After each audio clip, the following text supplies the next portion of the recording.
बच्चों हमारा next chapter है सेंटर ऑफ मास। तो बच्चों अभी तक हमने जितनी भी स्टडी करी है, यानी कि न्यूटन्स लॉ या फिर आप 1D 2D मोशन अगर बात करें, motion in a plane, motion in a straight line, वहां पर हमने ऑब्जेक्ट को हमेशा पॉइंट मास कंसीडर किया है। और जितने भी इक्वेशंस और फॉर्मूले बनाए सिर्फ पॉइंट मास के लिए एप्लीकेबल है। अब ये फॉर्मूले अगर हमें एक्सटेंडेड बॉडी पर लगाने होते हैं तो हमें इनको ये इक्वेशन एक्सटेंडेड बॉडी के सेंटर ऑफ मास वाले पॉइंट पर लगाते हैं। किस पॉइंट पर लगाते हैं? सेंटर ऑफ मास पर लगाते हैं।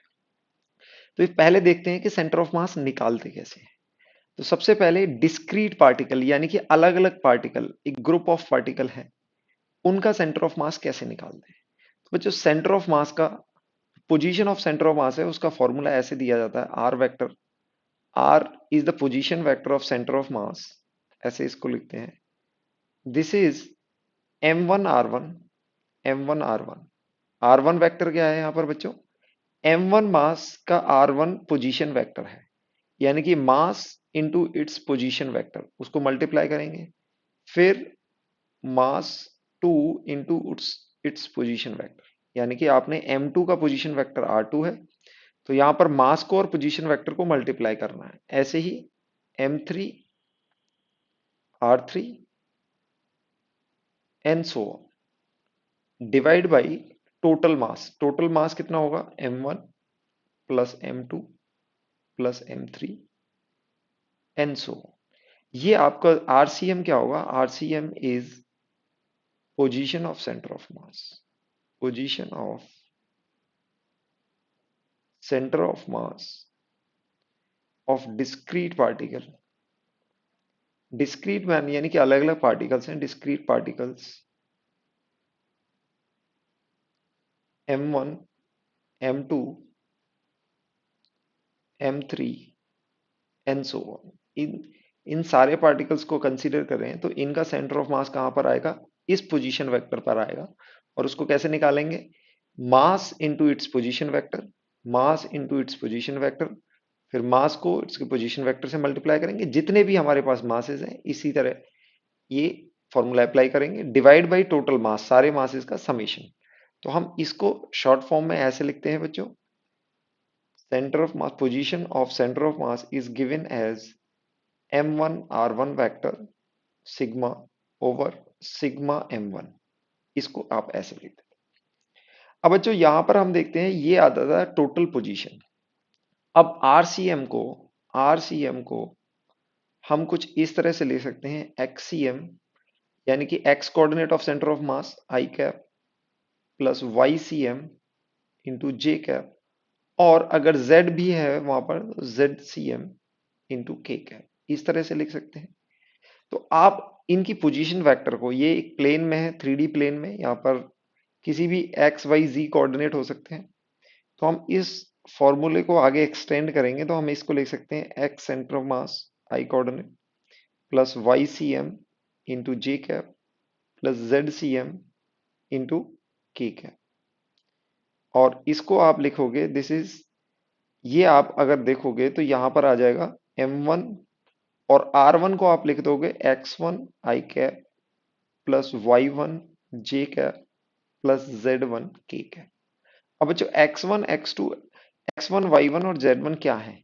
This is the x coordinate, यानी कि आपने R1 वेक्टर, जो R1 वेक्टर है ना, उसको कोऑर्डिनेट सिस्टम में लिख दिया। ये एक्स कोऑर्डिनेट हो गया, ये Y1 इसका y कोऑर्डिनेट हो गया, और Z1 z कोऑर्डिनेट हो गया।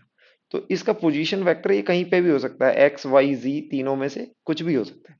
तो आप अपने इसको स्प्लिट कर दिया कंपोनेंट्स में, और ऐसे ही आप M2 को करेंगे x2i plus y2j plus z2k and so on, divide by total mass M1 plus M2 and so on. अब इनको रीअरेंज करेंगे तो आप देखेंगे LHS में आपके पास क्या आ जाएगी? XCM आई कैप प्लस YCM जे कैप ZCM के कैप, ये आपका एक्स एक्सिस आ गया, सॉरी LHS आ गया। RHS में आप क्या करेंगे? यहाँ पर आई कॉम्पोनेंट्स को क्लब कर लेंगे। यहाँ पर आप इसको मल्टीप्लाई करोगे, M1 को इससे मल्टीप्लाई करोगे तीनों से, तो आपके पास आई कोऑर्डिनेट जो आएगा वो आएगा m1 x1 और यहां से भी आई कोऑर्डिनेट आपके पास आएगा m2 x2 और भी होंगे तो ऐसे आई कोऑर्डिनेट आएगा प्लस जे कोऑर्डिनेट में आपके पास m1 y1 plus m2 y2 and so ऐसे आ जाएगा और के कंपोनेंट में आपके पास plus m1 z1 plus m2 z2 and so on इस तरह से आ जाएगा डिवाइड बाई हम टोटल मास करेंगे यानी कि m1 प्लस m2। बच्चों अब इनको आप क्या करेंगे कोफिशिएंट्स यानी कि ये भी एक वेक्टर क्वांटिटी हो गई आरएचएस में भी एक वेक्टर क्वांटिटी हो गई। अब इसका आई कोफिशिएंट इसके आई कोफिशिएंट से मैच करेगा तो यानी कि आप इसको ऐसे लिख सकते हो x c m i cap plus Y C m j cap plus Z C m k cap यानी कि this is x coordinate of centre of mass y coordinate of centre of mass z coordinate of centre और यहां पर आप आई sigma m1 x1 ऐसे लिख सकते हो प्लस जे सिग्मा m1 y1 प्लस के इसमें आप लिख सकते हो सिग्मा m1 z1 ऐसे लिख सकते हो divide by total mass m1 यानी कि सिग्मा m1 लिख सकते हो। अब बच्चों यहां पर देखोगे ये आई कोफिशिएंट इससे मैच करेगा y का कोफिशिएंट इससे मैच करेगा तो आप यहां पर x coordinate of centre of mass निकाल सकते हो xcm is x coordinate of center of mass of system of particle हम बोल रहे हैं जब आपके पास नंबर ऑफ पार्टिकल्स होते हैं तो उन सबको जब कंसीडर करते हैं तो एक सिस्टम ऑफ पार्टिकल बोलते हैं। तो आपके पास एक्सीएम का फॉर्मूला आ जाएगा बच्चों simply sigma m1 x1 divide by sigma m1 इसको एक्सपेंड करके अगर आप लिखोगे तो x c m equals to m1 x1 plus m2 x2 and so on divide by m1 plus m2 and सबका समेशन ये आपके पास एक्सीएम आ जाएगा। वाईसीएम अगर हम निकालेंगे इसी तरह से हम वाईसीएम निकालेंगे sigma m1 y1 divide by sigma m1 और YCM की वैल्यू भी आपके पास आ जाएगी m1 y1 plus m2 y2 plus plus and m1 plus m2 इस तरह से आपकी YCM आ जाएगी। ZCM आप निकालेंगे ZCM भी आपके पास sigma m1 z1 over sigma m1 और यहां पर ZCM आपके पास आ जाएगा m1 z1 plus m2 z2 divide by m1 plus m2 and summation of all mass. तो इस तरह से आप निकाल सकते हैं एक्सीएम वाईसीएम एंड जेडसीएम यानी कि position of centre of mass का एक्स कोऑर्डिनेट कैसे आएगा वाई कोऑर्डिनेट कैसे आएगा और जेड कोऑर्डिनेट कैसे आएगा। हम क्या करेंगे मास लेंगे सभी मासेस को और m1 का एक्स कोऑर्डिनेट x1 है इन दोनों को मल्टीप्लाई करेंगे m2 और उसका एक्स कोऑर्डिनेट m3 इनका उसका एक्स कोऑर्डिनेट ऐसे मल्टीप्लाई करेंगे डिवाइड बाय टोटल मास ऐसे कर देंगे y1 में m1 y कोऑर्डिनेट उसका m2 उसका y coordinate divide by total mass इस तरह से करते जाएंगे और आपको तीनों कोऑर्डिनेट ये मिल जाएंगे। Position of centre of mass of two particle यानी कि अगर सिर्फ आपको दो पार्टिकल दे रखे हैं m1 और m2 और उनके बीच में डिस्टेंस है d तो इन दोनों के सेंटर ऑफ मास की पोजीशन हमें निकालनी है। तो बच्चों यहां पर आप क्या करेंगे कि यहां पर आप कोई भी ओरिजिन अज्यूम कर लेंगे ओरिजिन अज्यूम कर ली 0,0 तो they let say they are lying along X axis आप अज्यूम कर सकते हो इसी लाइन के अलोंग एक्स एक्सिस जो लाइन इन दोनों पार्टिकल को ज्वाइन कर रही है। तो आप यहां पर देखेंगे कि इसका एक्स कोऑर्डिनेट बच्चों क्या हो जाएगा यहां पर लेट से ये r1 डिस्टेंस है तो ये हो जाएगा r1,0 और इसका कोऑर्डिनेट r1 प्लस d 0 ये हो जाएगा। तो अब इन दोनों का position of centre of mass निकाले हैं यानी कि एक्सीएम की वैल्यू निकाले हैं तो हमारे पास आएगी m1 x1 plus m2 x2 over m1 plus m2।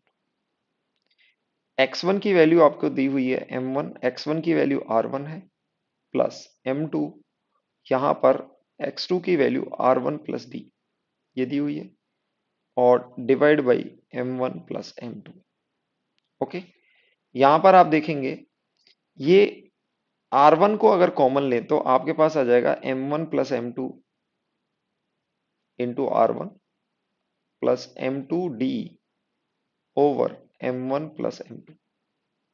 Okay, तो ये आपके x कोऑर्डिनेट आ गया। अब x कोऑर्डिनेट में आप देखोगे xcm is nothing but R1। अब इसको m1 प्लस m2 से ये आप डिवाइड करेंगे तो कैंसिल हो जाएगा, R1 plus m2 d over m1 plus m2 ये आ जाएगा। ये आपके पास सेंटर ऑफ मास का कोऑर्डिनेट आ गया। अब बच्चों यहां पर YCM अगर निकालोगे तो हम यहां पर बोल सकते हैं m1 y1 plus m2 y2 over m1 plus m2 ये आएगा। और यहां पर देखो कि y कोऑर्डिनेट दोनों ही पार्टिकल का जीरो है, तो यहाँ पर जीरो, यहाँ पर जीरो मल्टीप्लाई करोगे, यहाँ पर जीरो मल्टीप्लाई करोगे, दोनों ही टर्म जीरो आ जाएंगे, यानी कि ये जीरो आ जाएगा। तो y कोऑर्डिनेट जीरो होगा, x कोऑर्डिनेट ये आ गया। अब बच्चों x कोऑर्डिनेट को ये डिस्टेंस आप देखोगे कि late say this is r1 और ये आपका d है, इसको मैं कुछ d1 बोल सकता हूँ। इसको क्या बोल सकता हूँ? d1। Late say this is r1 plus d1, where आपकी d1 की वैल्यू क्या हो जाएगी? m2d over m1 plus m2 ये हो जाएगी। तो ये r1 प्लस d1 आया है, इसको हमने d बोल दिया, इसको d1 बोल दिया है। ओके, तो आप यहां पर देखो कि मैंने ये ओरिजिन यहां पर r1 डिस्टेंस पर लिया था, तो अब मेरा जो सेंटर ऑफ मास आया है वो r1 प्लस d1। तो मैं ये बोल सकता हूं कि यहां से मेरा जो सेंटर ऑफ मास है वो d1 डिस्टेंस पर है। This is at a d1 distance. Okay, d1 distance. अब d1 डिस्टेंस में आप देखोगे अगर मास 1 से ये डिस्टेंस लिया जाए सेंटर ऑफ मास का, ये सेंटर ऑफ मास आएगा हमारा, ये सेंटर ऑफ मास है। ये d1 डिस्टेंस अगर देखा जाए, d1 में हमारे r1 का कोई रोल नहीं है। ये सिर्फ किस पर डिपेंड है? m2 पर, d पर, m1 और m2 पर। यानी कि distance of centre of mass from m1 is d1 is independent of r1। यानी कि आप ये कमेंट कर सकते हो, this is distance of center of mass from m1 is independent of is independent of independent of independent of position of origin। आप origin कहां पर सेलेक्ट करते हो उस पर डिपेंड नहीं कर रहा है, क्योंकि ये this is equals to d1 and which is equals to m2d over m1 plus m2। अब जो हमने यहाँ पर दो पार्टिकल कंसीडर करे हैं, ये पार्ट m1 हो गया और ये पार्टिकल m2 हो गया। दोनों के बीच के डिस्टेंस कितना है? d डिस्टेंस है। तो ये आपका सेंटर ऑफ मास आ गया है। तो ये डिस्टेंस आपका d1 आया है, तो ये रिमेनिंग डिस्टेंस को मैं बोल सकता हूँ d2 होगा। अब हमें d2 निकालना है। d2 क्या होगा?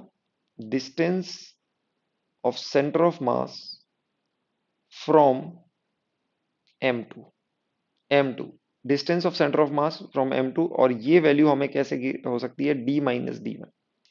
यानी कि टोटल डिस्टेंस d दिया हुआ है और ये डिस्टेंस d1 दिया हुआ है, ये अगर हम सब्ट्रैक्ट कर दें तो हमें क्या मिल जाएगा? d2 मिल जाएगा, विच इज इक्वल्स टू d2। और d में से आप d1 माइनस करेंगे और d1 की वैल्यू है m2d over m1 plus m2। इसको आप सॉल्व करेंगे तो आपके पास आ जाएगा m1d over m1 plus m। यानी कि आपने देखा कि जो d1 है, आप d1 बाई d2 का रेशियो अगर आप लोगे, d1 बाई d2 का ratio will come out to be m2 by m1 का रेशियो। यानी कि distance of centre of mass from a particular mass, यानी कि m1 से डिस्टेंस d1 है और m2 से डिस्टेंस d2 है, and they are inversely proportional. यानी कि d1 upon d2 m2 upon m1 होगा, यानी कि inversely proportional to the mass होगा। d1 1 अपॉन m1 के प्रोपोर्शनल होगा, D1 is proportional to M2 और D2 is proportional to M1। तो दोनों का जो रेशियो होगा वो inversely proportional to the masses आएगा। तो आप में ये कह सकते हो कि अगर ये M2 मास ज्यादा है, M2 मास ज्यादा है तो D2 मास ज्यादा होगा और सॉरी D1 ज्यादा होगा और D2 कम होगा। तो हम यहां पर दूसरा ये कमेंट कर सकते हैं, centre of mass is closer to closer to closer to heavier object. जो भी हैवियर ऑब्जेक्ट होगा उसके पास में होगा हमारा सेंटर ऑफ मास। कैसे? अगर मास ज्यादा है तो D1 ज्यादा होगा, D2 कम होगा, इनवर्सली प्रोपोर्शनल है। जो हैवी होगा उसका डिस्टेंस कम होगा, तो यहां पर उसका डिस्टेंस कम होगा तो हम बोल सकते हैं it is closer to the heavier object. For example यहां पर देखते हैं, आपको दो पार्टिकल दे रखे हैं 1 kg and 3 kg and the distance between two is 4 metre. तो यहां पर हमने पोजीशन ऑफ सेंटर ऑफ मास निकालना है, पोजीशन ऑफ सेंटर ऑफ। अब यहां पर देखो, आप ओरिजिन नहीं दे रखी है, ओरिजिन नहीं दे रखी है, तो हम यह बोल देंगे it will be some distance D1, इसको बोल देते हैं M1 और इसको बोल देते हैं D2। अभी हमने निकाला, ये हो गया M2। तो ये इन दोनों के बीच में होगा, यानी कि एक और बात बोल सकते हैं, the centre of mass of two particles will lie on the line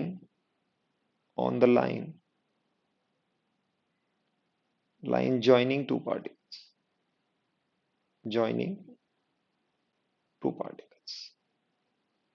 यानी कि ये जो लाइन इन दोनों पार्टिकल को ज्वाइन करेगी उस पर कहीं लाई करेगा, उस पर कहीं लाई करेगा, और वो डिस्टेंस हम निकाल सकते हैं। लेट्स से ये D1 डिस्टेंस और ये D2 डिस्टेंस है।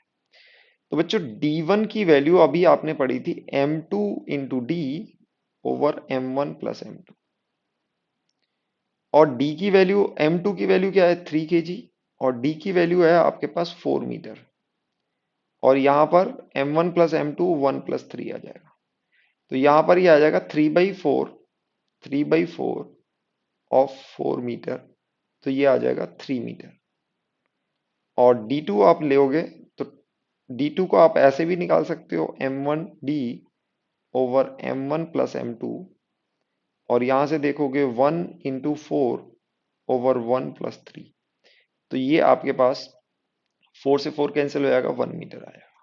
अदरवाइज आप ऐसे भी निकाल सकते हैं कि यहां से अगर डिस्टेंस, यहां से डिस्टेंस ये 3 मीटर है तो यहां से डिस्टेंस 1 मीटर होगा। तो this is 1 metre from M2, from 3 kg mass, from 3 kg mass. तो यहां पर आप देखोगे ये आपको 1 kg दिया हुआ था, ये 1 kg दिया हुआ था, यहां पर आपको 3 kg दिया हुआ है। तो यहां से ये 3 मीटर, ये let say this is 3 metre and this is 1 metre, ऐसे आया ये। तो आप यहां से देख सकते हो it is closer to the heavier object.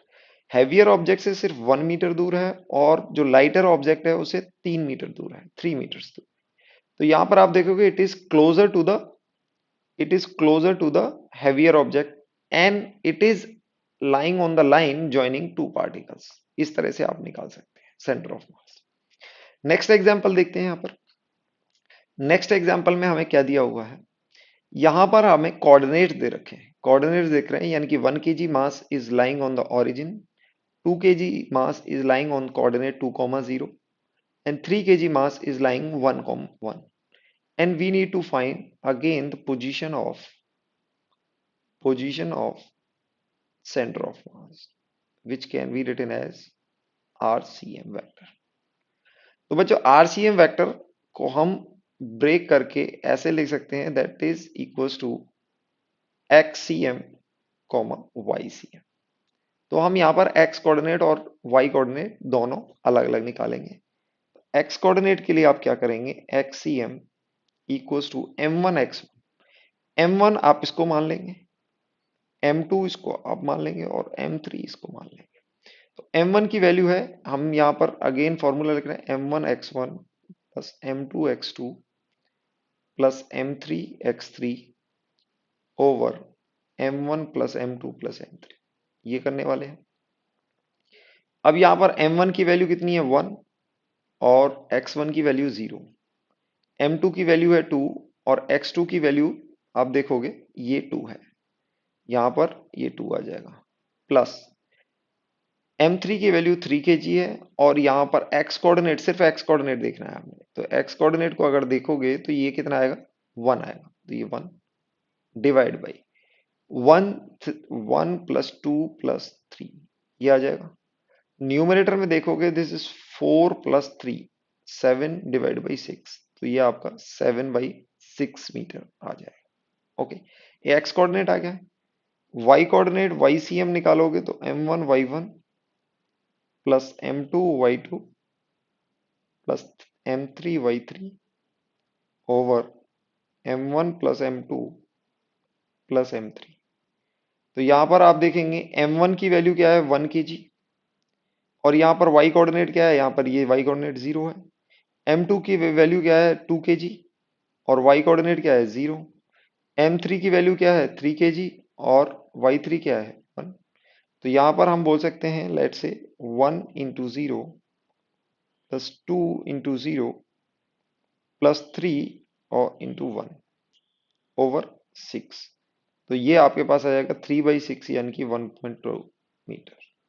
तो आप देखेंगे 7/6, तो ये कहीं 7/6 इज ग्रेटर देन 1 प्लस 1/6 है, ये ग्रेटर देन 1 है। तो आपका ये कोऑर्डिनेट आप यहां पर देखेंगे y कोऑर्डिनेट, तो यानी कि y कोऑर्डिनेट को अगर आप देखेंगे तो इसका मिड पॉइंट ये कुछ ऐसे आया। ओके, यानी कि ये y इक्वस टू 1 है और ये y इक्वस टू हाफ है, तो y इक्वस टू हाफ पर आया, y इक्वस टू हाफ इस लाइन पर कहीं लाई करेगा और ये x इक्वस टू 1 है, 1 से कहीं यहाँ लाई करेगा, तो आपका सेंटर ऑफ मास कुछ हल्का सा 1 के साइड में यहां लाई कर रहा है, this is the centre of mass. और इसके कोऑर्डिनेट कितने हैं, x coordinate is 7/6 and y coordinate is 1/2 metres, ये मीटर्स में है दोनों वैल्यू। तो ये आप सेंटर ऑफ मास निकाल सकते हो। तो इन तीनों पार्टिकल्स का सेंटर ऑफ मास यहां आ रहा है।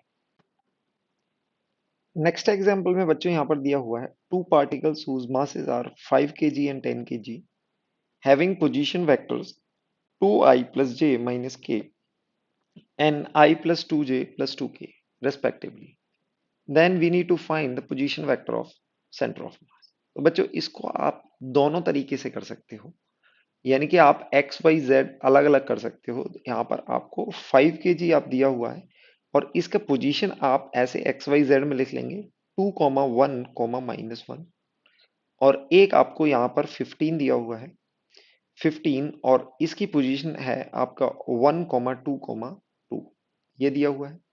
ये दो आपके मासेस हैं। अब आपको यहां पर इनके सेंटर ऑफ मास की पोजीशन निकालनी है, सेंटर ऑफ मास। तो अगेन एक्स कोऑर्डिनेट निकालेंगे, एक्ससीएम इज m1 x1 यानी कि 5 और x1 की वैल्यू कितनी है 2 प्लस यहां पर m2 x2 यानी कि 15 इंटू x2 कितना है 1 और डिवाइड बाई 20। आप इसको सॉल्व करेंगे 25/20, तो ये वैल्यू आ जाएगी आपकी 5/4 मीटर्स, 5/4 आ जाएगा, यानी कि x कोऑर्डिनेट आपका 5/4 आ जाएगा। y कोऑर्डिनेट के लिए अगेन आप m1 y1 करोगे 5 into 1 plus 15 into 2 divide by 5 plus 15, यानी कि this is 5 and this is 30, 35 divide by 20, तो अगेन ये आपके पास 7/4 आ जाएगा। z कोऑर्डिनेट की बात करेंगे, z में आप 5 इंटू -1 करेंगे प्लस 15 इंटू 2 करेंगे डिवाइड बाई 20, इसको आप सॉल्व करेंगे, this is -5 and this is 30, this is 30 and this is -5, again आपके पास 25/20 आ जाएगा and which is equals to again 5/4।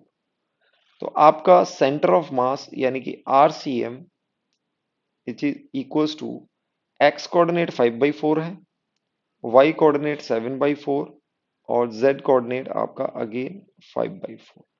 इस तरह से आपको दो पार्टिकल दिए हुए हैं तो निकाल सकते हैं। नेक्स्ट एग्जांपल देखते हैं। नेक्स्ट एग्जांपल में आपको यहाँ पर चार पार्टिकल दिए हुए हैं। क्वेश्चन में दिया हुआ है four particle of mass 1 kg, 2 kg, 3 kg and 4 kg are placed at the four vertices of A, B, C, D of a square of side 1 meter. Find the position of center of mass. तो आप यहां पर देखेंगे, let's say this is 1 kg and this is 2 kg and this is 3 kg and this is 4 kg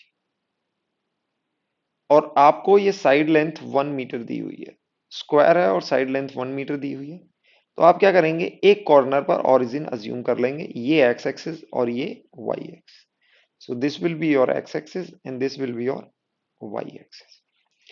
अब ये origin पर है तो इसके कोऑर्डिनेट 0,0 हो जाएंगे और इसके कोऑर्डिनेट, क्योंकि ये लेंथ 1 मीटर है तो इस ये एक्स कोऑर्डिनेट 1 हो जाएगा और वाई कोऑर्डिनेट 0 हो जाएगा। अब ये वाई कोऑर्डिनेट, ये लेंथ भी 1 मीटर होगी तो आप देखेंगे यहाँ पर इसके कोऑर्डिनेट लिखेंगे तो आपके पास ये कोऑर्डिनेट आएंगे 1,0, ये आ गए। अब ये लेंथ भी 1 मीटर है, यहाँ पर ये लेंथ भी 1 मीटर है, ये लेंथ भी 1 मीटर है, तो इन दोनों का मीटिंग पॉइंट ये होगा 1,1 और ये होगा 0,1। आप ये चारों कोऑर्डिनेट लिख देंगे, this is 1,1 and this is 0,1, x coordinate 0 है। अब यहाँ पर आपको एक्स वाई कोऑर्डिनेट निकालने हैं। लेट्स से हम यहाँ पर एक्सईएम की बात करें तो this is m1 x1 plus m2 x2 and m3 x3 plus m4 x4 divide by total mass sigma m। तो m1 की वैल्यू 1 है, कोऑर्डिनेट 0 हो गया, प्लस m2 की वैल्यू 2 है और x कोऑर्डिनेट 1 हो गया, प्लस 3 का भी x कोऑर्डिनेट 1 है, प्लस 4 का x कोऑर्डिनेट 0 है, डिवाइड बाई टोटल मास होगा 3 प्लस 3 6 और 4 10 kg आपका टोटल मास होगा। तो आपको यहाँ पर मल्टीप्लाई करने के बाद ये मिलेगा 2 और ये मिलेगा 3, यानी कि 5/10, दिस इज 5/10, यानी कि x कोऑर्डिनेट आपको 1/2 मीटर मिल गया। ठीक है, y कोऑर्डिनेट की बात करेंगे, YCM इक्वल्स टू m1y1 यानी कि 1 इंटू 0 मल्टीप्लाई करते हैं, प्लस 2 का y कोऑर्डिनेट भी 0 है, प्लस 3 का y कोऑर्डिनेट 1 है और 4 का y कोऑर्डिनेट देखोगे 1 है। तो यहाँ पर आप देखोगे डिवाइड बाई 10, तो ये आएगा आपका 7/10। तो ये 7/10, अगेन ये हाफ से बड़ा है तो ये हाफ आ गया है। आप देखेंगे y coordinate is half, sorry x coordinate is half, यानी कि इस तरह से ये होगा, x कोऑर्डिनेट ये हो जाएगा और ये हाफ से थोड़ा बड़ा है तो यानी कि ये मिड से थोड़ा सा ऐसे बड़ा होगा 7/4। इस पॉइंट पर आपका सेंटर ऑफ मास होने वाला है। This is your centre of mass और कोऑर्डिनेट है आपके 1/2, 7/4। इस तरह से आप एक्स वाई कोऑर्डिनेट निकाल सकते हैं। डिस्क्रीट पार्टिकल में डील करने के बाद, हम centre of mass continuous body देखेंगे। Centre of mass of continuous body बच्चों, इसको हम centre of mass of continuous body के लिए हम यहां पर क्या करेंगे, हमें आर कोऑर्डिनेट दिया हुआ है, R is RCM can be defined as, RCM को हम इंटीग्रेशन मेथड से करेंगे, that is R into DM over integral DM। ये हम सेंटर ऑफ मास निकालेंगे। अब इसमें x coordinate, y coordinate, z coordinate कैसे निकालेंगे कॉन्टिन्यूअस मास सिस्टम में? XCM की वैल्यू होगी आपकी integral XDM over integral DM। Integral DM ये टोटल मास देगा, y कोऑर्डिनेट की वैल्यू, अब यहां पर समेशन की जगह क्या आ गया, इंटीग्रेशन साइन आ गया, x YDM integral YDM over integral DM। ये फॉर्मूले से आप y कोऑर्डिनेट निकाल सकते हो और z कोऑर्डिनेट के लिए again similar, ZDM over integral DM, इस तरह से। अब बच्चों इसकी एप्लीकेशन कैसे होती है, ये y क्या है, DM क्या है, ये हम इस एग्जाम्पल के थ्रू समझते हैं। जैसे यहां पर एग्जाम्पल कंसिडर करते हैं, centre of mass of a uniform rod, uniform rod. Uniform rod का अगर आप सेंटर ऑफ मास लेंगे तो यहां पर यूनिफॉर्म रेड रॉड कैसी होगी बच्चों, कुछ इस तरह से होगी। ये आपकी यूनिफॉर्म रॉड है। एक एंड को हम यानी कि वाई एक्सिस मान लेंगे और इसको मान लेते हैं this is along X axis. तो बच्चों यहां पर हम इसको मानेंगे this is made up of several infinite point particle. इसको मानेंगे कि ये सेवरल इनफाइनाइट पॉइंट पार्टिकल से बना हुआ है। तो ऐसा ही एक पॉइंट पार्टिकल हम किसी भी डिस्टेंस x पर कंसीडर करेंगे। किसी भी डिस्टेंस x पर हम यहां पर एक dx एलिमेंट कंसीडर करेंगे एंड dx के अंदर जो भी मास है उसको dm कंसीडर करेंगे and dm is very small element it can be considered as point mass. इसको हम पॉइंट मास मान सकते हैं। तो आप यहां पर हम क्या करेंगे, समेशन के लिए जैसे जैसे हम ये x चेंज करेंगे हमारे dx की पोजीशन चेंज हो जाएगी। यानी कि हम ये x ले रहे हैं तो x को हम डिक्रीज करेंगे तो हमारा dx इधर आएगा और x को हम राइट में ले जाएंगे तो हमारा dx इंक्रीज होगा। तो हम इसके लिए हम क्या करते हैं, यानी कि ऐसे छोटे छोटे एलिमेंट्स और उनकी पोजीशन ले लें तो ये होगा x1 dx1 plus x2 dx2 plus x3 dx3। आप इसको लिख सकते हैं जैसे xcm को आप लिख सकते हो x1 dm1 plus x2 dm2 plus x3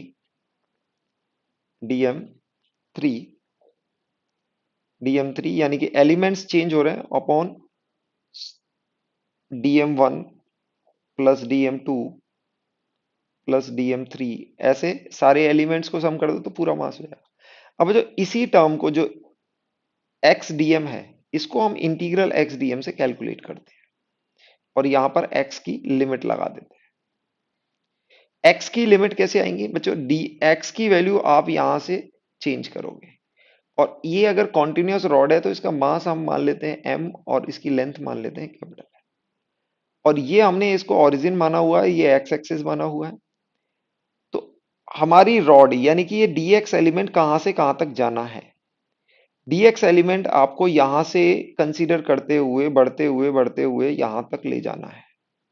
तो यानी कि dx एलिमेंट यहां से यहां जाएगा तो x की लिमिट कहां से जाएगी, यानी कि एक एलिमेंट अगर यहां होगा तो x उसके लिए 0 होगी और लास्ट एलिमेंट अगर यहां होगा तो उसके लिए x l होगी। इस तरह से हम इसको निकाल सकते हैं। तो x की जो लिमिट आएगी वो 0 टू l आएगी, इसमें भी हम 0 टू l करेंगे तो ये हमें क्या देगा, x coordinate of centre of mass. ऐसे ही हम y coordinate of centre of mass भी निकालेंगे बच्चों। बट इसमें एक प्रॉब्लम है कि ये x है और ये dm है तो इसको हम इंटीग्रेशन नहीं कर सकते हैं। उसके लिए हम यूनिफॉर्म रॉड में हम बोलते हैं कि l लेंथ के लिए अगर m मास है तो dx लेंथ में जो मास होगा उसको लिख सकते हैं यूनिटरी मेथड से m by L into D x, क्योंकि ये यूनिफॉर्म है। तो dx एलिमेंट के अंदर जो भी मास है उसको हम कॉल कर रहे हैं dm। तो यहां पर जो dm की वैल्यू है वो हो जाएगी mass per unit length, mass divide by length into length of that segment. यानी कि इस सेगमेंट की अगर हमें मास निकालना है तो हम क्या करेंगे, मास पर यूनिट लेंथ को इस सेगमेंट की लेंथ से मल्टीप्लाई कर देंगे तो हमें क्या मिल जाएगा, इस सेगमेंट का मास मिल जाएगा। तो अब इसको इंटीग्रेट करने के लिए इसको यूज करेंगे बच्चों। आप क्या करेंगे, x को एज इट इज रहने देंगे और dm की वैल्यू यहां से m by L into D x ये रखेंगे और 0 टू कैपिटल एल। और यहां पर भी अब dm को इंटीग्रेट करेंगे तो m by L into D x, इसको इंटीग्रेट करेंगे 0 टू एल तो ये आपका आ जाएगा xcm।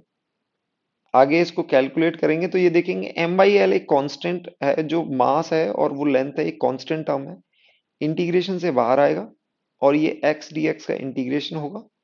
नीचे भी अब m बाई एल बाहर आ चुका है और इसका इंटीग्रल dx का इंटीग्रेशन होगा। लिमिट रहेंगी 0 to capital L, 0 to capital L.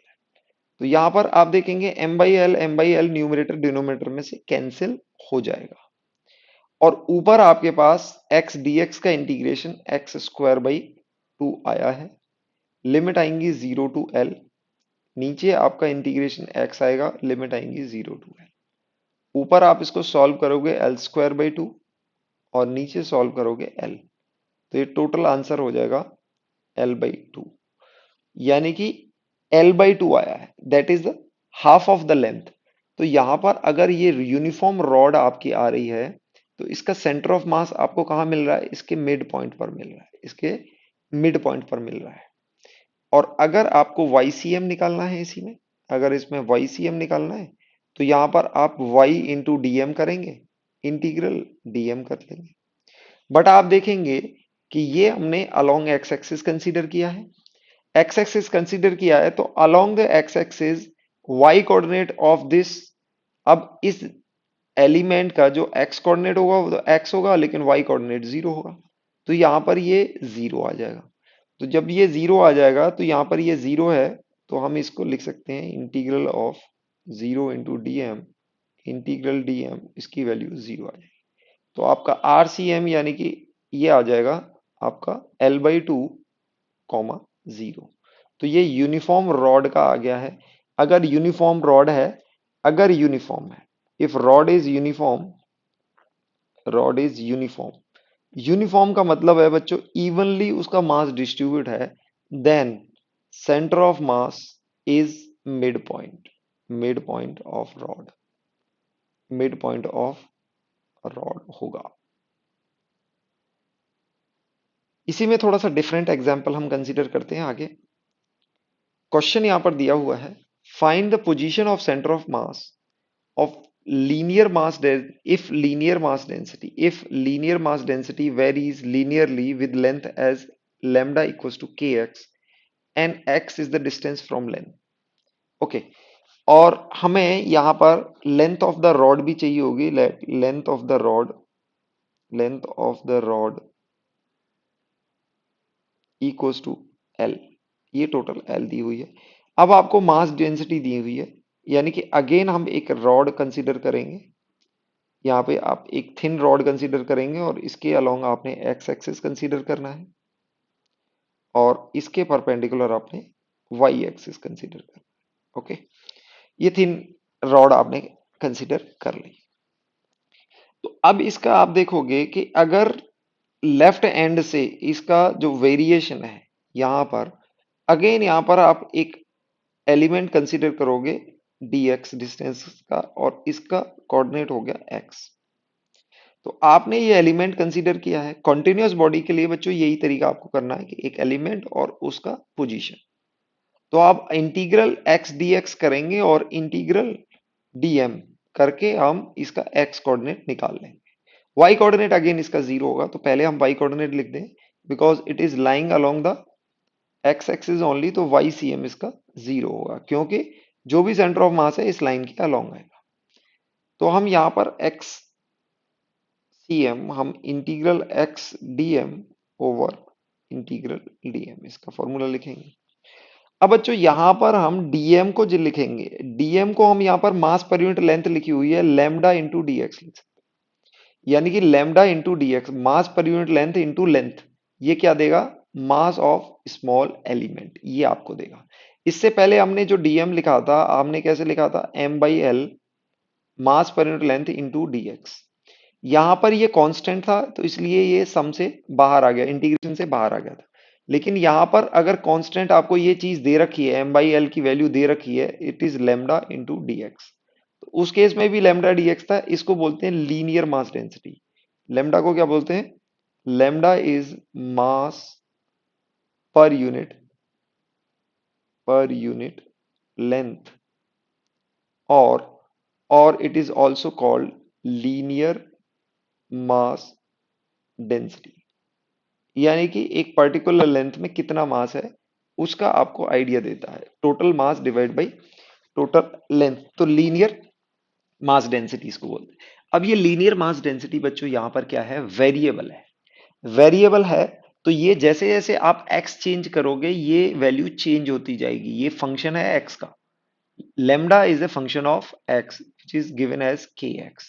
तो इसमें बच्चों हम तरीका क्या करते हैं, इसमें हम जो dm की वैल्यू है, dm की वैल्यू जैसे हमने क्या लिखा, dm is lambda into dx, और लेमडा की वैल्यू आपको kx दे रखी है, ये वैल्यू आ जाएगी आपकी dm की।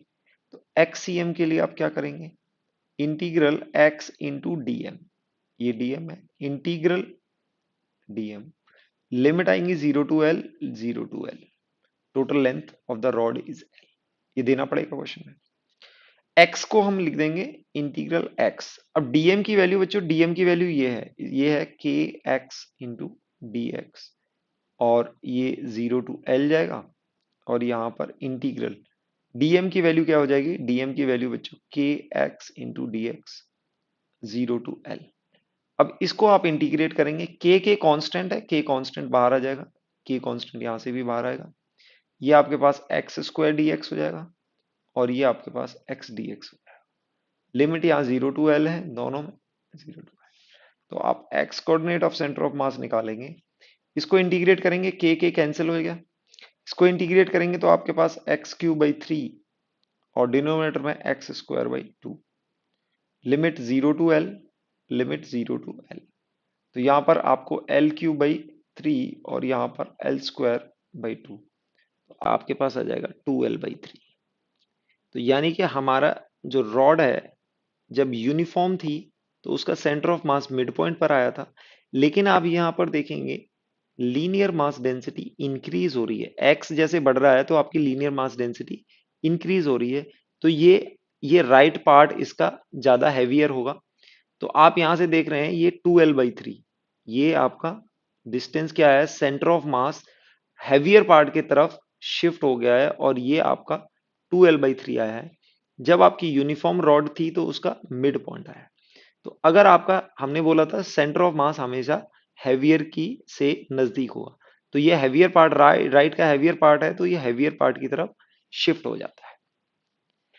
नेक्स्ट कंसीडर करते हैं centre of mass of an arc, यानी कि एक आपको इस तरह से एक आर्क दिया हुआ है ये, और यहां पर रेडियस ऑफ द आर्क आपको दिया हुआ है r, और angle subtended by the arc on the centre is theta, यानी कि आपको r और थीटा दिए हुए हैं, और इस आर्क का सेंटर ऑफ मास कहां होगा उसकी आपको पोजीशन निकालनी है।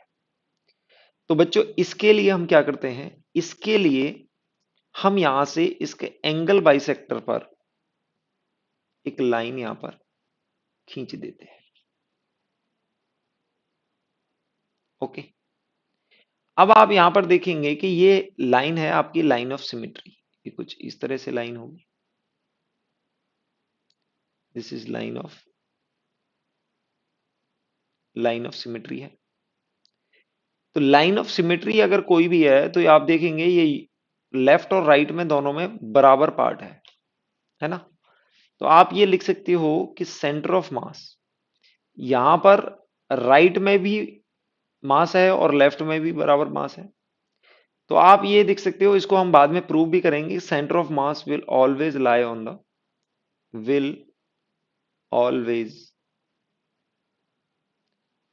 On the line of symmetry. अगर कोई भी लाइन सिमेट्रिकल उसको डिवाइड कर रही है तो सेंटर ऑफ मास हमेशा उस लाइन पर लाई करेगा। तो हम इसको एक्स एक्सिस बोल सकते हैं और इसको वाई एक्सिस बोल सकते हैं। अब बच्चों जब भी सर्कुलर कोई भी चीज आती है, लीनियर कोई चीज आती है या अलोंग द लेंथ आती है, तो हम एक्स डी एक्स एलिमेंट लेते हैं, और जब भी हमारे पास आर्क में कोई चीज आती है तो हमारा एलिमेंट लेने का तरीका चेंज हो जाता है, यानी कि हम यहां से यहां से हम ये एंगल लेंगे थीटा।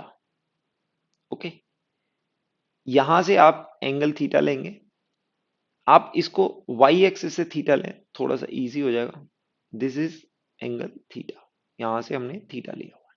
ओके, यहां से हमने थीटा हुआ है, ये डिस्टेंस आर है, और ये छोटा सा एक छोटी सी थिकनेस मानेंगे यहां पर, और ये जो थिकनेस होगी आप देख सकते हैं, ये एंगल यहां पर small angle is D theta, और ये जो थिकनेस होगी ये आर्क लेंथ, जो इस एलिमेंट के बीच की आर्क लेंथ है ये वाली, इसकी थिकनेस हो जाएगी आर डी थीटा।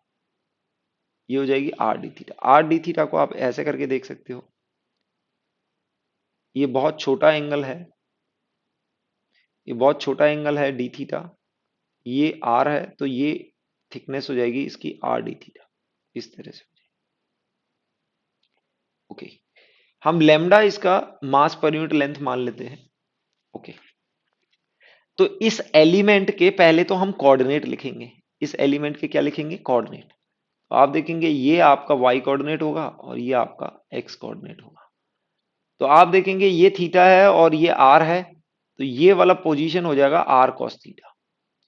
तो यानी कि कोऑर्डिनेट, अब इसके कोऑर्डिनेट लिखेंगे r, यहां पर x कोऑर्डिनेट हो जाएगा r sin थीटा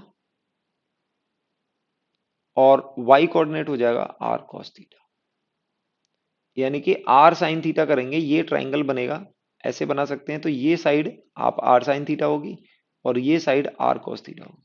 तो इसके इस एलिमेंट के कोऑर्डिनेट है r sin theta, r cos theta. तो हमें यहां पर x कोऑर्डिनेट मिल गया, ये x कोऑर्डिनेट होगा और ये y कोऑर्डिनेट होगा। और मास कितना है? dm।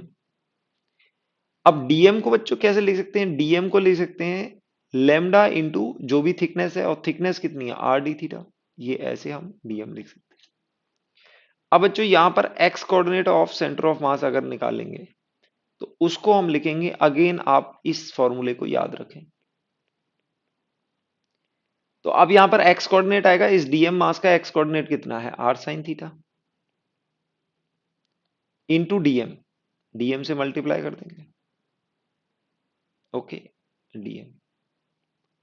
अब dm को आप यहां पर देखेंगे, dm की वैल्यू है r, this is r sin theta into lambda r into D theta, integral over integral of r lambda D theta. ये बच्चों इंटीग्रेशन आएगा, यहां पर लेमडा और r दोनों कांस्टेंट होंगे, तो लेमडा आर स्क्वायर आपका बाहर आ जाएगा और आपको मिलेगा sign theta d theta. Okay, sign theta d theta, और यहां पर ये आपको लेमडा आर डी थीटा का इंटीग्रल। अब जो इंटीग्रेशन की लिमिट देखनी है, क्या देखनी है? लिमिट। तो हमने अपना एंगल जो लिया है यहां से लिया हुआ है। अब इस टोटल एंगल जो भी है उसको हम फाई कर देते हैं ताकि हम इनमें डिस्टिंग्विश कर सकें। फाई क्या होगा बच्चों? ये पूरा एंगल है, पूरा एंगल है। तो हमने ये रेफरेंस लाइन ली है और जिससे हम एंगल मेजर कर रहे हैं और क्लॉकवाइज डायरेक्शन में मेजर कर रहे हैं। तो हमें ये सारे एलिमेंट कंसीडर करने हैं, तो हमें रेफरेंस लाइन से एंटी क्लॉकवाइज जाना पड़ेगा फाई नॉट बाई 2 और क्लॉकवाइज जाना पड़ेगा फाई बाई 2। तो क्लॉकवाइज को हम पॉजिटिव ले रहे हैं क्योंकि हमने ये रेफरेंस लाइन ली है और ये एंगल हमारा पॉजिटिव डायरेक्शन में है। तो हम यहां पर इस एंगल को लिख सकते हैं -5/2। यानी कि अगर हमारी रेफरेंस लाइन है तो यहां से इस पॉइंट पर जाने के लिए हमें -5/2 एंगल होगा, यानी कि जिस डायरेक्शन में हम पॉजिटिव कंसीडर कर रहे हैं उस ऑपोजिट डायरेक्शन में। और इस पॉइंट से, इस पॉइंट से अगर हमें इधर इस लाइन तक जाना है तो हमें +5/2 जाना है। कहां जाना है? +5/2 एंगल जाना है। क्योंकि ये लाइन ऑफ सिमेट्री है तो इसको दो पार्ट में डिवाइड करेगी, this is 5/2 and this is also 5/2।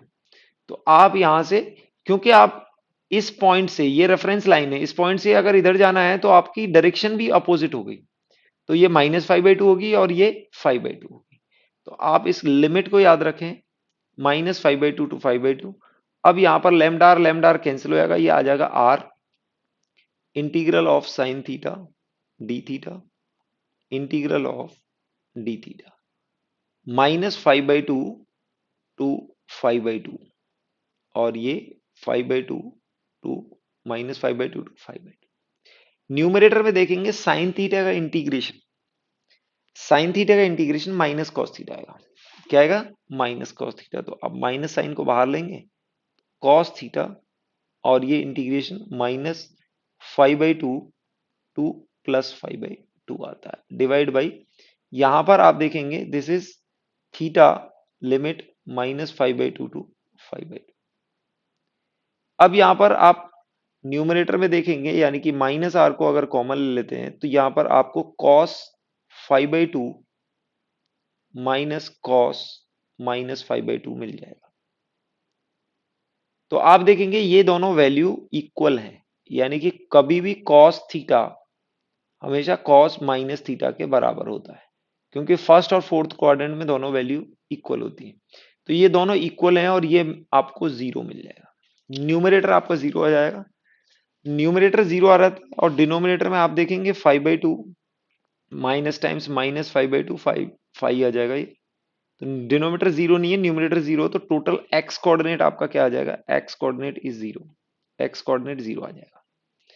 X coordinate zero आ गया है तो हमने बोला था कि ये लाइन ऑफ सिमेट्री पे लाई करेगा। ये कहाँ लाई करेगा? Line of symmetry. तो आप ये देखो, ये लाइन एक्स एक्सिस बनाई, ये वाई एक्सिस, तो लाइन ऑफ सिमेट्री पे लाई करेगा, यानी वाई एक्सिस पे लाई करेगा। वाई एक्सिस पर आपका कोऑर्डिनेट क्या होगा? एक्स कोऑर्डिनेट तो जीरो आएगा। तो हम ये बोल सकते हैं कि वाई एक्सिस के राइट में और लेफ्ट में बराबर मास है, तो centre of mass y axis पे लाई करेगा और एक्स कोऑर्डिनेट जीरो आएगा। तो वो हमने प्रूव भी कर दिया है। नेक्स्ट हमें निकालना है इसका वाई कोऑर्डिनेट।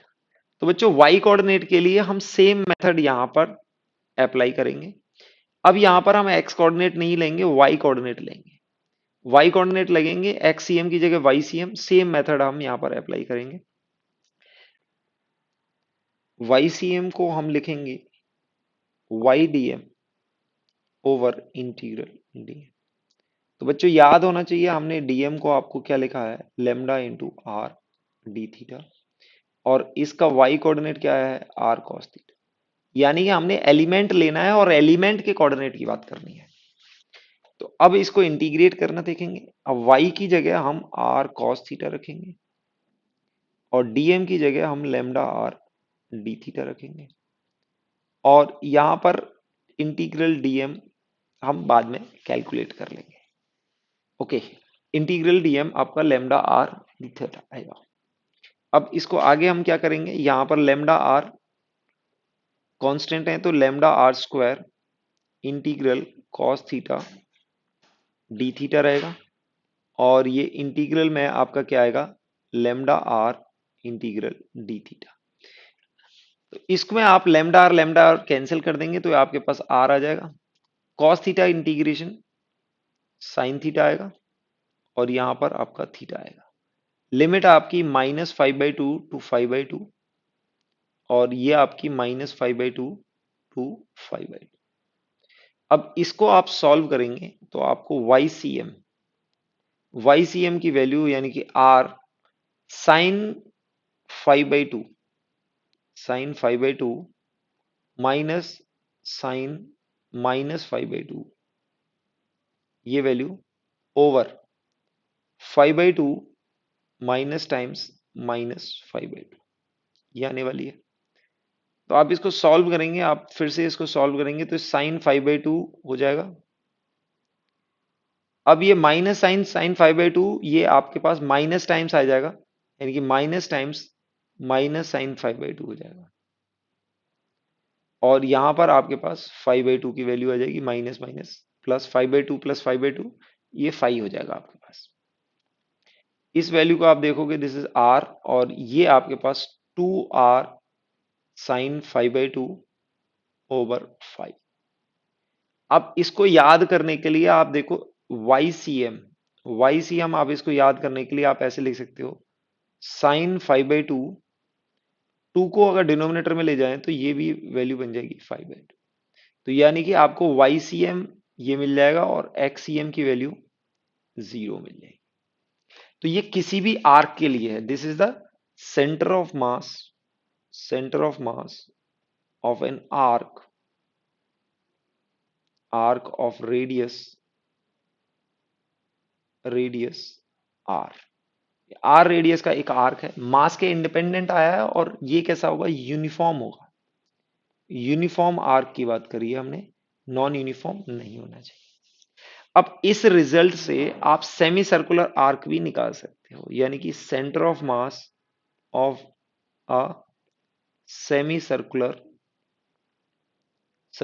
आर्क की बात अगर हम करेंगे, सेमी सर्कुलर आर्क की हम बात करेंगे, तो सेमी सर्कुलर आर्क हमारा कुछ इस तरह से होगा। यानी कि ये जो फाई एंगल है, ये जो आप फाई एंगल देख रहे हो, ये एंगल फाई क्या हो जाएगा, फाई की वैल्यू आपके पास यहाँ पर, फाई की वैल्यू 180 हो जाएगी, पाई की वैल्यू हो जाएगी।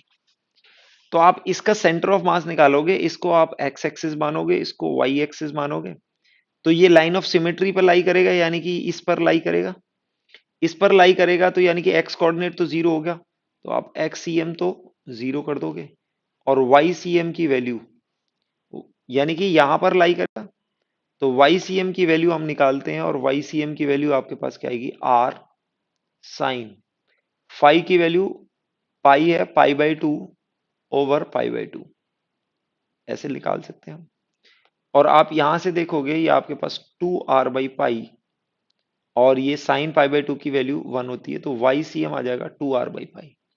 आप ये देखोगे 2/पाई 1 से छोटा है, तो ये कहीं r से छोटी वैल्यू आएगी, तो इट विल बी लाइक, ये आपका सेंटर ऑफ मास होगा, और ये डिस्टेंस जो आपकी वाई सी एम होगी, वाई सी एम की वैल्यू आएगी 2r/पाई for a semicircular arc. ये बच्चों याद होनी चाहिए, कई बार ये क्वेश्चंस में यूज हो जाती है। हेल्प से सेमी सर्कुलर डिस्क का सेंटर ऑफ मास निकालेंगे, तो यहां पर ये सेमी सर्कुलर डिस्क होगी, यूनिफॉर्म ही कंसीडर करेंगे हम, यानी कि सारा मास यूनिफॉर्मली डिस्ट्रीब्यूटेड है, और इसका टोटल मास हम m मान लें, बट इंडिपेंडेंट ऑफ r आएगा, क्योंकि हमें पोजीशन है, तो यहाँ पर रेडियस हम r मान लेते हैं। ओके, तो बच्चों यहां पर हम क्या करेंगे कि एक लाइन ऑफ सिमेट्री आप देख सकते हैं, ये हमने y एक्सिस बनाई है, और इसको हम x एक्सिस ड्रॉ कर देंगे, ये आपकी x एक्सिस हो जाएगी, और ये आपकी y एक्सिस हो जाएगी। तो ये लाइन ऑफ सिमेट्री है, तो आपका सेंटर ऑफ मास कहीं यहां लाई करेगा, सेंटर ऑफ मास यहां लाई करेगा, तो आपका डेफिनेटली एक्स कोऑर्डिनेट, एक्स यहां अगर कोई भी पॉइंट है, तो उसका एक्स कोऑर्डिनेट जीरो होगा, तो सेंटर ऑफ मास का यानी कि एक्स सी एम तो आपका डायरेक्टली जीरो आ जाएगा, और हमने वाई सी एम कैलकुलेट करना है। तो वाई सी एम के लिए बच्चों यहां पर अब हमने डिस्क का कैलकुलेट करना है, तो डिस्क को हम ऐसे छोटी छोटी सेमी सर्कुलर रिंग का पार्ट मान सकते हैं, कि अगर छोटी छोटी सेमी सर्कुलर रिंग अगर ऐसे ज्वाइन कर दी जाए, तो आपको पूरी डिस्क मिल जाती है।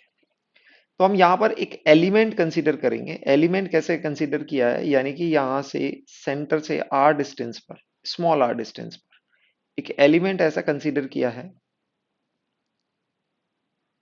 जिसका थिकनेस है डी आर, जिसका थिकनेस कितना है डी आर, और इसका मास कितना होगा, इसका मास होगा डीएम। ओके, इसका मास कितना होगा डीएम। ओके, और यहां पर हम, क्योंकि ये एक 2D प्लेनर बॉडी है, प्लेनर बॉडी है, तो यहां पर हम मास पर यूनिट एरिया सिग्मा, यानी कि इसको बोलते हैं मास पर यूनिट एरिया, मास पर यूनिट एरिया, यानी कि इसको एरिया मास डेंसिटी भी बोलते हैं, एरिया मास डेंसिटी। ये हमारी जैसे लीनियर मास डेंसिटी थी, लेंथ पर डिपेंड करती थी, और ये हमारी किस पर डिपेंड करती है, एरिया पर, मास पर यूनिट एरिया, इसको बोलते हैं सिग्मा। तो यहां पर ये, इसको हम बोलते हैं ये कांस्टेंट हो गए, जब भी कोई यूनिफॉर्मली डिस्ट्रीब्यूटेड मास होता है, तो यूनिफॉर्म बॉडी के लिए, यूनिफॉर्म बॉडी अगर है, यूनिफॉर्म डिस्ट्रीब्यूशन है, तो उसके लिए आपका सिग्मा क्या होगा, कांस्टेंट होगा, सिग्मा वेरी नहीं करेगा, सिग्मा हर जगह डिस्ट्रीब्यूशन मास पर यूनिट एरिया, यानी कि आपने एक छोटा सा एरिया यहाँ कंसिडर किया, तो यहाँ का मास और उतना ही एरिया यहाँ पर कंसिडर किया, तो यहाँ का मास दोनों बराबर होंगे अगर एरिया सेम है, तो उस सिग्मा क्या होगा, कांस्टेंट होगा, वहां पर मास पर यूनिट एरिया कांस्टेंट। तो बच्चों यहां पर हमने एक एलिमेंट ये कंसीडर किया है जिसका रेडियस है आर और थिकनेस है डी आर, और इसका ये जो ग्रीन वाला आपको साइन दिख रहा है, इसका मास होगा डीएम। ओके, तो अब इस पर हम यहां पर इस एलिमेंट का हम वाई सी एम अगर निकालेंगे, तो again y d m over integral dm, ये हमें निकालना है। तो सबसे पहले हम डीएम निकालते हैं, तो डीएम की वैल्यू क्या होगी बच्चों, डीएम की वैल्यू होगी sigma into D A, sigma into D A मतलब ये है मास पर यूनिट एरिया, और इसको एरिया से अगर मल्टीप्लाई कर दो तो ये आपको एलिमेंट का मास आ जाएगा। और डी ए क्या होगा बच्चों, इसका एरिया होगा। डी ए क्या होगा, इसका एरिया होगा। अब डी ए कैसे लिखेंगे बच्चों, डी ए के लिए हम लिखेंगे इसकी जो भी लेंथ है, लेंथ, ये लेंथ इंटू थिकनेस, इसको हम लिखेंगे लेंथ इंटू थिकनेस। यानी कि कोई भी अगर इसको मैं छोटा करके अगर देखूं, इसको ऐसे स्ट्रेच कर दूं, तो इसकी थिकनेस होगी डी आर, और इसकी जो लेंथ होगी वो पाई आर होगी, पाई इंटू स्मॉल आर। तो आप देख सकते हो ये पूरी लेंथ कितनी होगी, पाई इंटू स्मॉल आर, और ये थिकनेस कितनी होगी, डी आर। तो हमने लेंथ इंटू थिकनेस से ये पूरा डी ए निकाल दिया। तो ये डी ए कितना होगा, पाई आर, और थिकनेस है डी आर। तो ये डी ए की वैल्यू आ गई। तो डीएम की वैल्यू आप निकालेंगे यहाँ पर सिग्मा इंटू डी ए, और डी ए की वैल्यू है पाई आर डी आर। ये डीएम की वैल्यू आ गई है। ओके, अब डीएम की वैल्यू आती है और बात आती है कि वाई क्या निकालेंगे। तो बच्चों वाई के लिए हम इसको ऐसे कंसीडर कर लेंगे कि ये एक छोटी सी रिंग है। क्या है, ये छोटी सी रिंग है, और इसका सेंटर ऑफ मास, इसका centre of mass semi circular ring का हमने अभी पढ़ा था 2r/पाई। कहाँ था, 2r/पाई। तो इस एलिमेंट का सेंटर ऑफ मास कहाँ होगा, 2r/पाई पर होगा। तो हमने एक एलिमेंट कंसीडर किया है, इसका सेंटर ऑफ मास कहाँ होगा, 2r/पाई पर। तो हम इसको कर देंगे इंटीग्रल ऑफ 2r, 2r/पाई, यानी कि हमने r लिया है तो स्मॉल r यूज करेंगे। तो y क्या हो जाएगा, 2r/पाई। dm की वैल्यू होगी सिग्मा पाई r dr, और नीचे भी सिग्मा पाई r dr, ये रहेगा। अब आप इसको आप देखेंगे कि अगर ये r 0 हो तो ये पॉइंट होगा, और r को इंक्रीज करते जाएं तो ये एलिमेंट इंक्रीज दूर जाता जाएगा, और r की लिमिट 0 टू कैपिटल R आनी है, 0 टू कैपिटल R। अगर आपको ये पूरी डिस्क कवर करनी है तो 0 टू कैपिटल R आप जाओगे तो ये डिस्क कवर हो जाएगी। अब इसको हम कैलकुलेशन करते हैं। कैलकुलेशन में क्या होगा, आप यहां पर देखेंगे सिग्मा पाई, पाई तो यहां से कैंसिल हो गया, ओके। 2, आप इसमें सिग्मा कॉमन लेंगे तो ये 2 भी कॉमन आ जाएगा, तो 2 सिग्मा ऊपर कॉमन आ गया, अंदर आर स्क्वायर डी आर बचेगा इंटीग्रल, और नीचे यहाँ पर पाई सिग्मा कॉमन आ गया, और यहाँ पर आर डी आर बचे। इसको आप इंटीग्रेट करोगे तो 2 sigma over pi sigma, sigma sigma cancel हो जाएगा, ये आएगा r³/3, और ये आएगा r²/2। इसको लिमिट लगाएंगे 0 टू r, और इसको भी लिमिट लगाएंगे 0 to r। Sigma sigma cancel कर देंगे तो ये आएगा 2/पाई, ये r³ है तो ये r³/3, और ये r²/2, तो यानी कि ये 2 पर चला जाएगा। तो आपके पास ये मिलेगा 2/3 पाई इंटू 2r, यानी कि आपको YCM की वैल्यू 4r/3 पाई ये मिल जानी है, 4r/3 पाई। आप अगेन ये देखोगे कि ये वैल्यू r से कम है, यानी कि this is 4 and this is 3 into, ये 10 के अप्रॉक्स है, तो ये 4r/3 pi is less than r। तो आपका जो सेंटर ऑफ मास होगा वो विद इन द बॉडी कहीं यहां पर होगा, दिस कहीं यहां पर, और ये डिस्टेंस होगा 4r/3 पाई, ये डिस्टेंस होगा, और यहां पर लाई करेगा, लाइन ऑफ सिमेट्री पर लाई करेगा। तो आपका टोटल सेंटर ऑफ मास, ये सेंटर ऑफ मास आ गया, और इस सेंटर ऑफ मास के कोऑर्डिनेट आपके पास, कोऑर्डिनेट आप अगर RCM की बात करोगे तो आपका x कोऑर्डिनेट 0 आ गया, और y कोऑर्डिनेट 4r/3 पाई आ गया है। जबकि आपने सेंटर पर आपने ओरिजिन कंसीडर किया है, तब आपको ये कोऑर्डिनेट मिलेंगे। तो बच्चों इंटीग्रेशन की मेथड से हमने अभी centre of mass of circular arc, semi circular ring और सेमी सर्कुलर डिस्क का हमने देखा। इनका हमने इंटीग्रेशन की हेल्प से लिया था।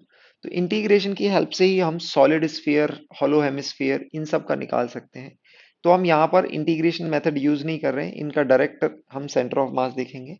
तो पहले देखेंगे कि इसका लेट से रेडियस क्या है, आर है। तो यहाँ पर सबसे पहले ये लाइन ऑफ सिमेट्री पर लाई करेगा, और ये सेंटर से जो डिस्टेंस लाई करता है, ये डिस्टेंस वाई सी एम, ये वाई सी एम की वैल्यू आपके पास सॉलिड स्फीयर में ये होती है 3r/8, ये होती है 3r/8। दूसरा आता है हॉलो हेमिस्फीयर। हॉलो हेमिस्फीयर, इसका भी रेडियस हम आर कंसीडर करेंगे।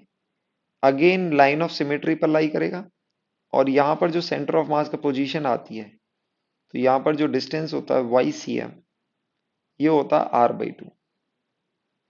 ये हमारा हॉलो हेमिस्फीयर के लिए होता है। सॉलिड कोन के लिए हम लेट से रेडियस r मान लेते हैं, और हम हाइट h मान लेते हैं। हाइट क्या मान लेते हैं, h। तो यहां पर लाइन ऑफ सिमेट्री लाई करेगा, लाइन ऑफ सिमेट्री पर लाई करेगा, यानी कि ये आपका लाइन ऑफ सिमेट्री इस लाइन पर लाई करेगा। और यहां से जो इसके base, this is a base, base से जो डिस्टेंस होगा सेंटर ऑफ मास का, वो h पे डिपेंड करता है, सिर्फ r पे डिपेंड नहीं करता है, वो होता है h/4। अगर अपेक्स पॉइंट से यानी कि यहां से देखेंगे तो ये 3h/4 आप इजीली कैलकुलेट कर सकते हैं।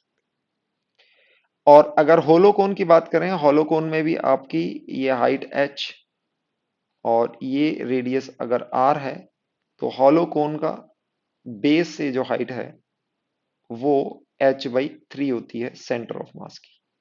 ये सेंटर ऑफ मास लाई करता है h/3 पर, और हॉलो कोन, सॉलिड कोन में जो लाई करता है सेंटर ऑफ मास, वो h/4 पर होता है।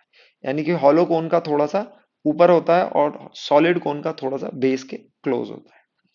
अगर आपके पास ट्रायंगुलर लेमिना या प्लेट दी जाए, तो इसका सेंटर ऑफ मास इसके सेंट्रॉइड पर होता है। आप तीनों ये मीडियन अगर ड्रॉ करें, तो इनका इंटरसेक्शन पॉइंट जो होता है, it lie on the centroid, centroid of triangle.